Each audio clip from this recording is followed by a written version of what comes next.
Aloha, everyone, in the present, past, or future. And I'd like to give you a big fáilte rótas deach. Welcome inside of the portal that is Streamlining Diamonds.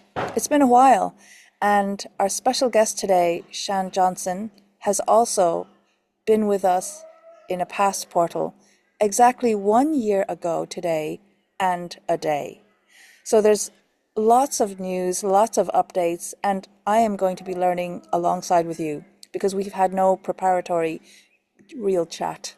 So I'm really excited. And tonight, I'm most excited to chat to you about a short book that you've actually authored.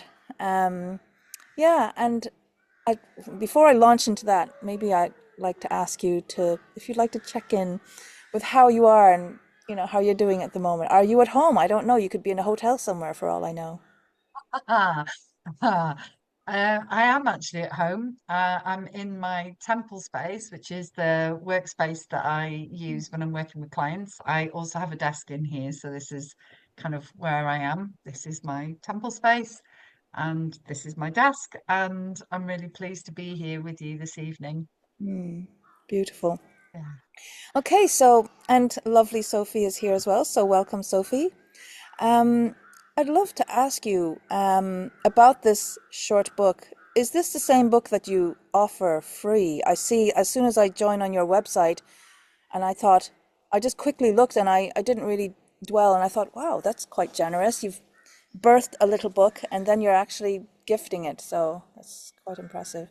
Yeah, I think the theme of the book is important and it's universal. And I think there's something for me around how can I get this out to as wide an audience as possible and start a conversation. And I didn't want that money barrier to be there. So I've got that and three other resources on my website which people can tap into by simply signing up to my newsletter. Um, so, I mean, I'm wondering what inspired you to write this book, From the Bedroom to the World, Sex as a Key to Unlocking Your True Manhood. And why now? I've been working with men as a sex coach, tantric masseuse, and sex coach. After nearly a decade of working with men, I see the same themes emerging time and time again, which is around the way parents treat boys and girls differently. Certainly in the age groups that I work with, it might be different now with this new, I hope it's different now for this new generation coming through. But certainly the adult men, 30 plus that I'm working with are still living with this disparity between how they're treated as children. Girls are encouraged to communicate and to be friendly and and if they fall over, they're picked up and cuddled. Whereas with boys, if you hurt yourself in any time as a boy, you're told to get up and get on with it. So this kind of man up narrative actually encourages boys to not allow themselves to have feelings. And this is not true of all men, but it's true of a lot of men. And what that does is it means that when they're getting older, when they move into adulthood, for a lot of men, that's a huge struggle because they have these feelings, they have these parts of themselves that need attention, but they can't access the emotion to do that. And we see this played out in high suicide rates for men, a lot of sickness. We see it played out in a lot of, their performance at work rather than who they are as people.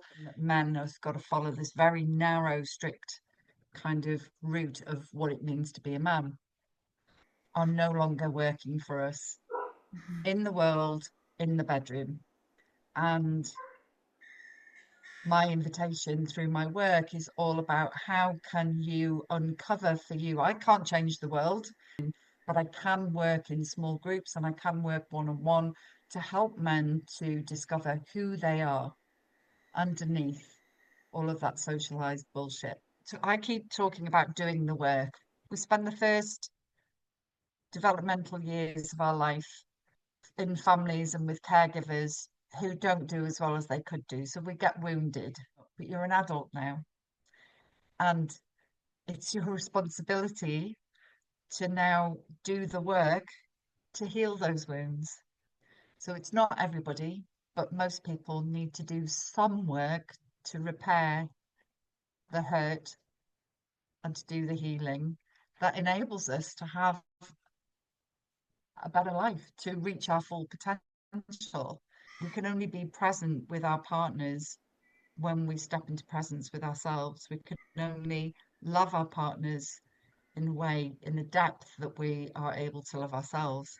I find myself curious on that note. I also work a lot with men, either in a one-to-one capacity. It just seems, 90%, I'd safely say, if not 95%, are men. And even when I have attempted to hold private group events, it's been men. And like you, I think I share that love. And not only that, because I have three sons. So when it has happened, yeah, I've been like future clients maybe, but I've been, if they're lucky, I think especially when you've done the work as I don't know if it really counts, because when you're trained professionally to work in these kind of, still in 2025, unfortunately, it's considered edgy, outside the box. If you're working in the realms of sexuality, the best you could say is sexual health. I'm a teacher, an educator for sexual health. That's the best you can do. And yet that's not really true for what you're offering, for instance. So, I mean, I could feel a bit of, not exactly imposter, because I was in the zone. Once I was plunged and I realized it's all men, just got on with it and I realized it's fine and it's beautiful. But a part of me feels like, am I ripping them off because I'm just a woman? So I'm sure this question, which is going to bore you to tears, you've probably been asked this so much, but maybe not directly. Here it is, 1 year and a day later. Why might a man choose to work with a female sex coach? I have a lot of clients that choose to work with me as a woman because there is often the wounding is around the feminine, Hmm. Yes. and often because I'm a woman, I can bring the perspective that they don't necessarily have. So when they're talking about X, Y, and Z, or when they're exploring A, B, and C, I can share my expertise from the place as a woman. Hmm. A lot of my work is relational. What that means is we're building a trusting relationship. So for some men, building the relationship with me becomes a blueprint for how they build relationships with women outside of the space. And I'm not just talking sexually either. It's when men do the healing work with a woman in the space, Hmm. they can then relate to women differently in their lives. So that can roll out to partners, obviously, and it can roll out to families and to communities and workplaces. And so it shifts their relationship with women. We Hmm. go women, the feminine. Yeah. That's that, and the fact that I do offer touch as part of my work. So I kind of bring this like combination of tantric techniques, Taoism, which is the ancient wisdom, and that's topped off with some neurobiology, some bodywork skills, and tantra skills, and psychotherapy skills. So I've got this really unique mix of all of those things. So it works. Yeah. What a great toolbox. I love the way you describe it there, and it really touches on all, like the edges and the inside of a circle of all those.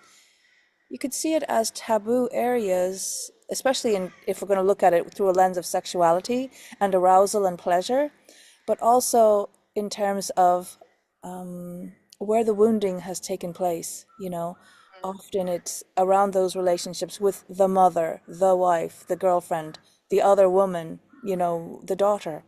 Yeah. So, so rich what you shared. Yeah, I guess you do find that in your work too, working mostly with men. But I imagine you bring a real toolbox of tools as well. It's funny because I'm on an entrepreneurial journey. So it's all about value and self-worth. And often, as a generalization, women and men, if we're looking at that polarity, often women are like, we're told, like, you haven't been the breadwinners, you've been paid whatever X percentage less than men with the equivalent or less training and capability than you. So that's a whole journey in itself. But I got into it out of anger when when a colleague of mine, he was my first tantra mentor. He's ex-military man, and he got into tantra, and he just felt like this is where I want to be. And he showed me the some adverts for men, and I just was so like, I can't believe that this is what he's like. No, this is what us guys go for. Just letting you know.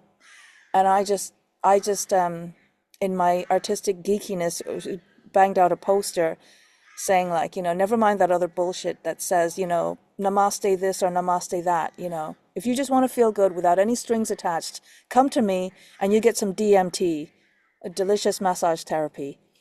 And that was so aligned because it was in me. I was raging. So just when you say like my toolbox, it is really fun and kind of a disappointment when I say, look, it's not going to be a happy ending kind of sexy time. I'm a little bit of a geek, but if you stick with it, well, if you're in the right place, you may find that the effects of this session may really carry out into your life. So, Yeah, and that brings me to yeah. another question. When you say that, or it has been said from you that healing men can have the effect of healing the world. And I know you've already touched on this earlier when we were chatting just now, but is there anything more that you'd want to add to that? If you look at who are in leadership roles, it's men, Mm, and women lead in a very different way. mm, And my feeling is that whether you're the head of a family or you're leading a small workforce in a garage or a something small, or if you've got a medium-sized company, or if you're a cog in the wheel of a company somewhere, how you show up in your life is closely related to how you show up in the bedroom. And in fact, I want to turn that around and say how you show up in the bedroom is a mirror of how you show up in life. So if you're somebody who um is all very bravado and very performance orientated, you lead with from a place of authority and knowledge and skill, and underneath it all, you're kind of quaking in your boots, or underneath it all, you're kind of uncertain or questioning, then that might be how you're showing up in the bedroom too. All performance, less satisfaction, less feeling. And when there's sexual dissatisfaction coming in, so that's a very broad, deliberately broad term. So that might be the obvious things like premature ejaculation, not being able to choose when you want to come, erectile dysfunction. I hate saying that, but it's what people use. yeah. Um, but erectile dissatisfaction, um, low libido, fear of intimacy, going along with people. Quite a lot of men, go along with. They have intimacy because it's expected of them. Yes. They Quite a lot of men will be trying to feed this myth of hot, hard, and horny, because that's the expectation. People trying to live up to porn images. So if you're somebody who's kind of got all of this kind of stuff going on, I want to work with you. I, I want to Listen up out I want there. to help you. Yeah, I want to help you overcome that so Mhm. that you can show up in your life in a different way. Because Mm, I mean, maybe you can relate to this, but whenever I've had a beautiful erotic experience, my whole world looks different. mm, For days afterwards, my whole world looks different mhm, because I've connected with something vital and alive within me. mhm, And I've had the glory of, oh, I've either shared that with myself or I've had the glory of sharing it with somebody else, mm, and that lives in me, and I notice how my world is different, how different I am with people. So when we solve the stuff that's going on in the bedroom and we bring our nervous systems into a place of ah, then that influences the way we are in the world. And it's not just about sex, it's more than sex. It's about finding out who we are as human beings. What makes us tick? What makes us feel alive? What values and beliefs can we allow ourselves to really align with? And that's quite a large part of my journey is it's not just about technique, it's about who are you underneath all of the socialization? Mm, What does manhood mean to you? How do you want to inhabit your real manhood, not this kind of masculinity mm, bullshit that you've been fed? I could absolutely. talk for hours about this stuff. I love it.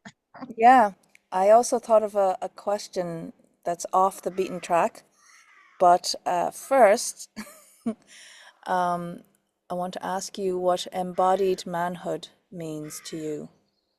Maybe you covered that Ooh. all, but Embodied manhood. Yeah, I know it's a bit of a it feels like a jargon phrase, but I think I would love for us all to get more familiar with this phrase.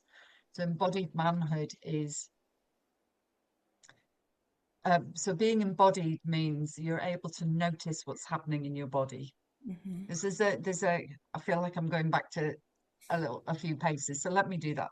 So there's this kind of idea of body mind. What we think affects our body and what's going on in our body affects the way that we think. It's impossible to separate the two. They are linked, inevitably linked.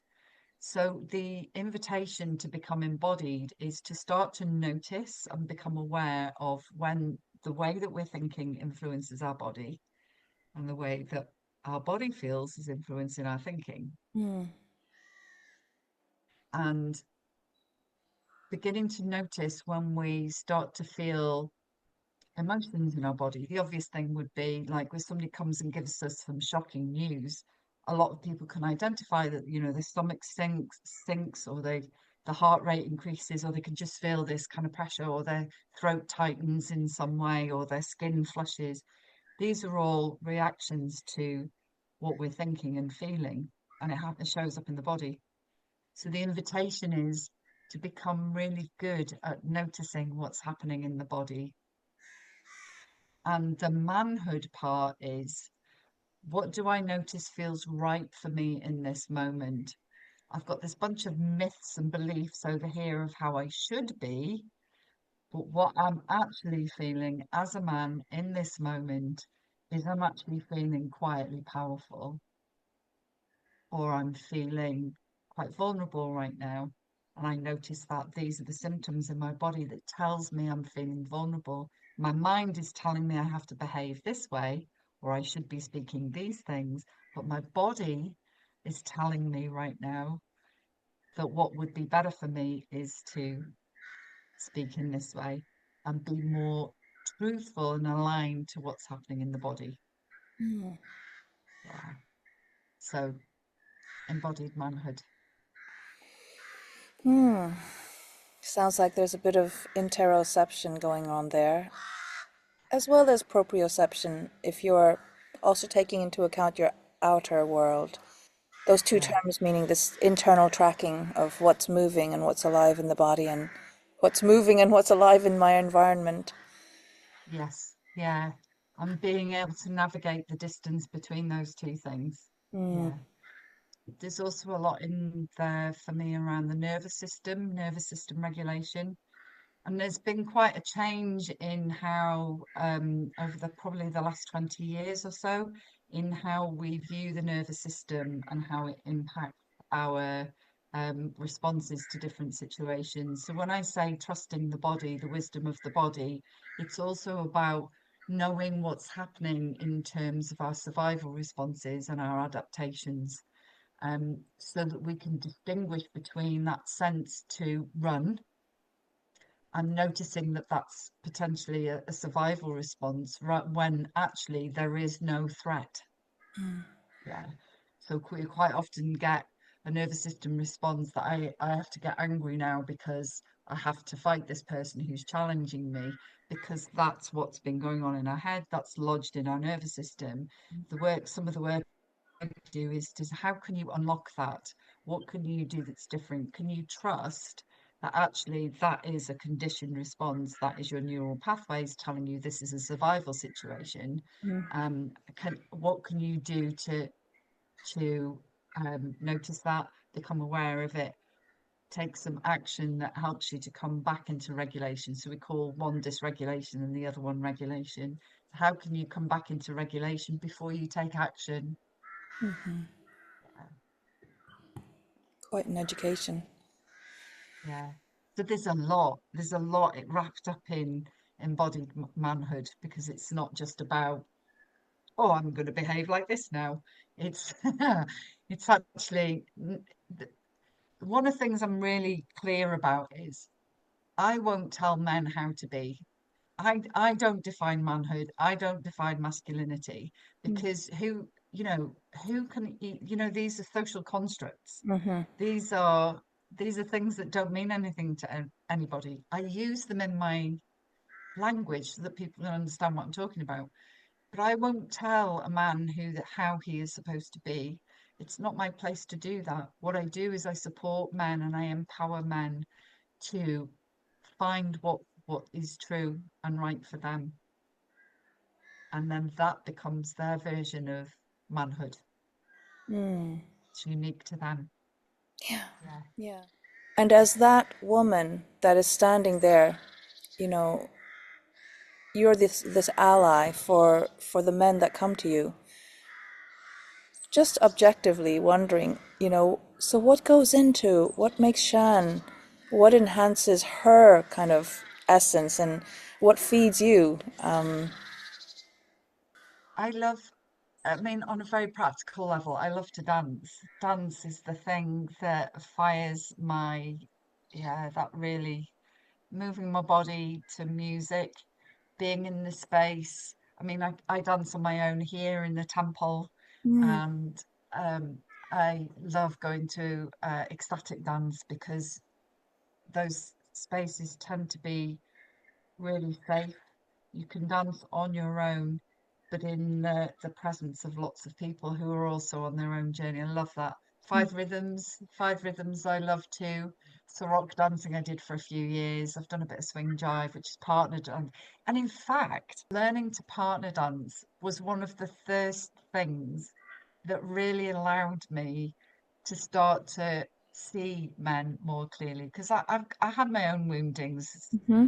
you know, Who does? married, divorced, but learning to partner dance really started to dismantle some of my ideas around men and masculinity. Mm-hmm. And the best dancers are always the ones who are not always technically brilliant, but they are men who feel the music Mm, and they feel the contact and they're in touch with themselves as emotional beings. They might not recognize that, but I certainly did. And seeing the difference in how I could surrender into being led by a man, mm-hmm. such a beautiful experience. And I guess in a way, and I'm psychoanalyzing myself now, but it's just dropped in that maybe that's part of the reason why I do this work, because I know how beautiful it can be. Oh, to Yeah. be led by a man in a dance Mm-hmm. that is in tune with himself Yeah. and can meet me in that space. Mm. And that's what I'm doing in this work, is helping men to be in that space. Maybe I should become a dance teacher. Oh, it's never too late. On the side. And I can tell you because our big audience here won't breathe a word, but for years I wanted to create it was called Boys Club and a summer camp, like a week together with boys. And Yeah. the idea was kind of like pre-adolescent. And I felt like all the things, and my boys were a lot younger then, and I had it in my head, like these are things that boys need to learn. And one of the things was dance, partner dance, and also like, solo dance, just that they would get comfy in their bodies and moving, and in the camaraderie, hopefully, that would be established in such an event, that they would see, it's not a scary thing then. They'll have had a positive imprint, hopefully, was the Yeah, idea. children need to grow. They need to grow like weeds in the direction that feels right for them, with guidance and care and love. Obviously, you still have to have boundaries and limits with children, but all children who want to dance should have the space to dance without judgment. You say Yeah. sex is not the problem, it's the doorway. Would you like to share what do you mean by that? Okay. Um, so when there's some form of sexual dissatisfaction or dysfunction, then again, those horrible words, but Mm, when things aren't going right in the bedroom, basically, that's often a sign. So there's two things. First of all, there might be a um, physiological issue. If yes. there's, around erections particularly, so the smallest blood vessels in the body are in the penis. Hmm. So if there's difficulty with erection, then it's a really great idea to get checked out because often it can be a sign of the early onset of diabetes, cardiovascular disease, and also if it can be sign of prostate trouble or kidney issues. There's a whole raft of things it can be a sign of. So I almost always recommend men go get checked out with the doctors. I'm having difficulty with my erections. Can you just check me out? And there's a raft of tests that might be possible for that. But if that's all clear, then there might be something else going on. And contrary to this idea that age means that you're going to lose your erection, that's not necessarily true. It's an If there's something going on there, then often there's something else going on in the nervous system, or there's something else going in the psychology, or there's some trauma stored in the body. There's something along those kinds of lines. So men often come, it doesn't work, it's not working for me, I'm unhappy with this aspect of my sex life, or whatever. Then, yes, obviously, check out the medical stuff, look at the physiology, what's going on in your body, but also how are your thoughts and your beliefs? Mm. How is your shame showing up? How is your socialization showing up? So yeah, it is about performance. It is about how your body is working, but it's what else is there for you. And it's a holistic kind of body, mind, soul journey. And that is the doorway through which people can pass into meeting some of the other concerns that they've had in life. Would it be helpful for me to give you an example? Yeah, that's great. So, I was working with a man um, who had only in one period in his life had he had satisfactory intimacy, um, and it was a particular time when his children were young. Now that's and all of the other times he struggled with erections and premature ejaculation all his life. Mm. So we were able to trace back to some of the origins of what was happening for him in his nervous system.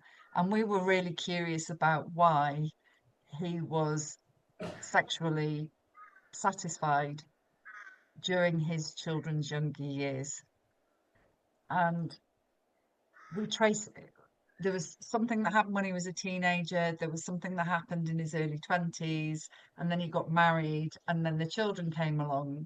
And what we worked out together was that when his children were young, he was able to give himself permission to be playful. Mm. And when he gave himself permission to be playful, everything was working for him in Mhm. intimacy because he was accessing on a daily basis with his children, he was accessing this playful part of him, and that was able to show up in the bedroom. And Yeah. then as the children got older, and obviously, stepping back from the playfulness with the children and stepping into more, working, not working with them, but parenting young adults, Mm, The play wasn't there as much, and that's when the sexual dissatisfaction returned. amazing. And now working together, we've been able to work that out. And at the moment, I'm still supporting into how can he can be in this playful space. Mm, And when he's in his playful space, his his obviously his intimacy is working well, but also his work becomes less work like. He starts to enjoy his work more. He's enjoying the relationship with his wife more. mm, so good. So yeah, sex as the doorway to the Hmm. world. Hmm.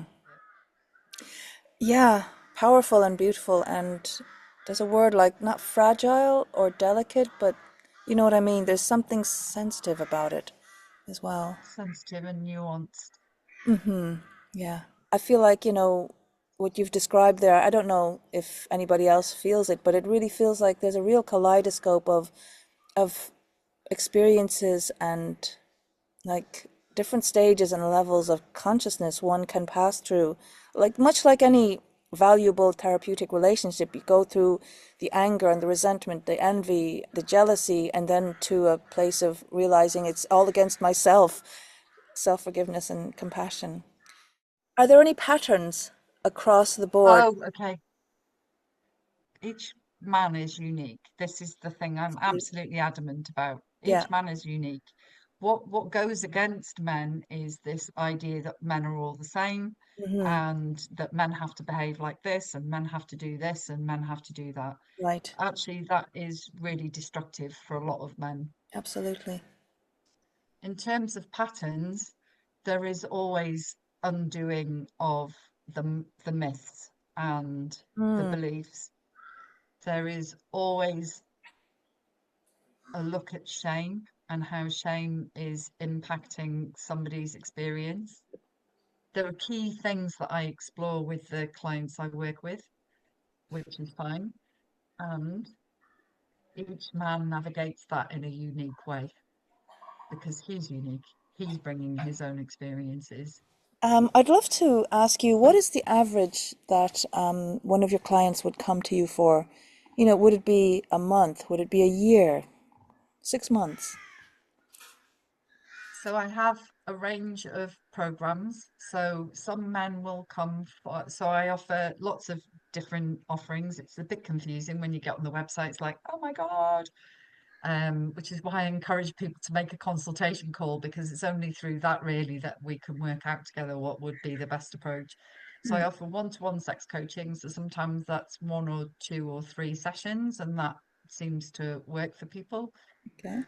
I offer a program called The Art of Sexual and Personal Mastery, which is one of my favorite. Well, I love all of this, but this is a really particularly good one.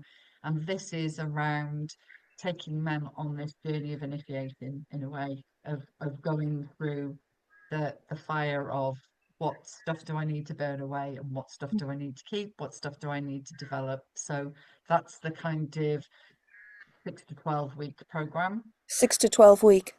Right. Yes. Okay. Yeah. And then I have my deepest offering is it's called the Sexual Empowerment Program. So, and that's in 3 stages where men work with me on their own in the first, on their own stuff, like I've just described, that kind of journey of initiation.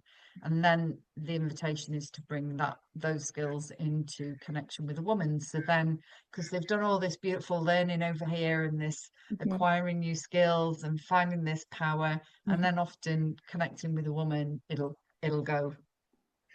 Got it. So the Yeah. invitation in the second part is to practice with a woman, and then in the third part is deeper intimacy with a woman. So there's that three, and that is 6 to 9 months. Some clients take longer, and that's okay. Hmm. But 6 to 9 months is about the average. Yeah, beautiful journeys, beautiful journeys. Life-changing ones for many. Mm, Yeah. yeah, Hmm. yeah, love it. There's so much in it, what you're doing, what you've chosen to do with your life, and I know I'll share the links so everybody can have a look. There's a bit of an idea of how it works. So Yeah, just want to thank you so much for not only coming on the show, but even being really encouraging and really being just really positive and a great energetics. You're just so well. Just I didn't even know that you'd cut your hair. So when I saw you, I didn't have to think anything. I just thought, wow, that feels right. And that is to me confirmation. All you guys can laugh, but to me as a woman, looking at you, instant transmission of like, yeah, that proves that you are on the right path and you've been on it to like, it's a radical change and I love it. It feels so good. Yeah. thank you so much. Thank you for your kindness. Yeah, I really appreciate it. And thank you for your invitation to join you on the show. Really appreciate it. Thanks so much Yeah, for coming again. We'll share all the links so that people can look up what you do. And again, yeah. you have your new um, novelette. What do they call it? Um, Ah, the book. Yes, Yes. and you're Yeah. actually offering that for free, so you'd be daft not to sign up and have a look at this. Yeah. So if people go onto the website, sianjohnson.com, you'll get a pop-up. So that's probably the easiest way. The pop-up will come up. So just sign up and you get the Yeah, free book. yeah, Or you can go to the free gift section and it's there. Again, you'll need to sign up. But yeah, it's there. Yeah. beautiful. Thank you so much, and really looking forward to hearing more from you. Maybe even Yeah. meeting up in person sometime this year. Hmm. Yeah. Thank you, Pen. So much love. Thank you again.